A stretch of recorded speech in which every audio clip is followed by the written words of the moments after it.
Je vous amène aujourd'hui visiter les jardins de l'abbaye Saint-André.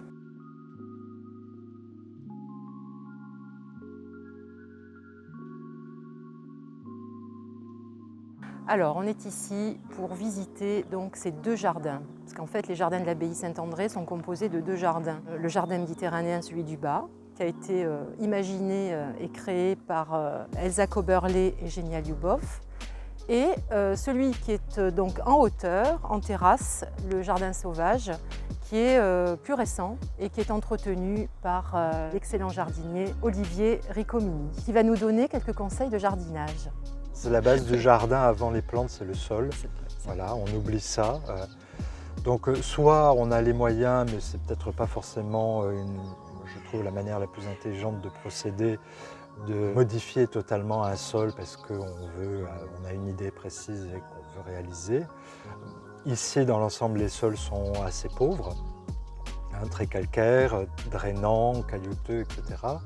Donc je pense que moi, mon conseil, c'est d'essayer au maximum de faire avec ça. Alors on ne fera peut-être pas pousser des hortensias ou des rhododendrons, ou suivant où on est, des rosiers magnifiques. Mais il y a plein d'autres végétaux qui seront heureux de s'épanouir dans ces conditions-là, qui sont les caractéristiques principales de notre région. La flore méditerranéenne est une des flores les plus riches de la planète. Elle n'a pas la cote, même si ça change auprès des amateurs de plantes. C'est souvent des plantes qui ont des floraisons qui sont peu spectaculaires, qui sont plutôt modestes, qui peuvent être généreuses, qui sont très belles si on prend le temps de se pencher un peu dessus. Mais ça demande de l'attention. C'est une flore qui est armée pour cette difficulté. Et qui, à ce point de vue-là, moi je trouve, est extrêmement attachante.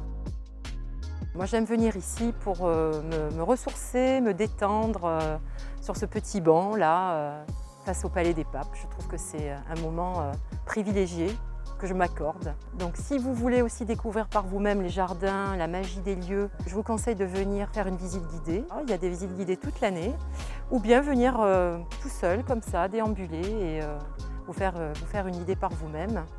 Mais en tout cas, la visite vraiment vaut le détour.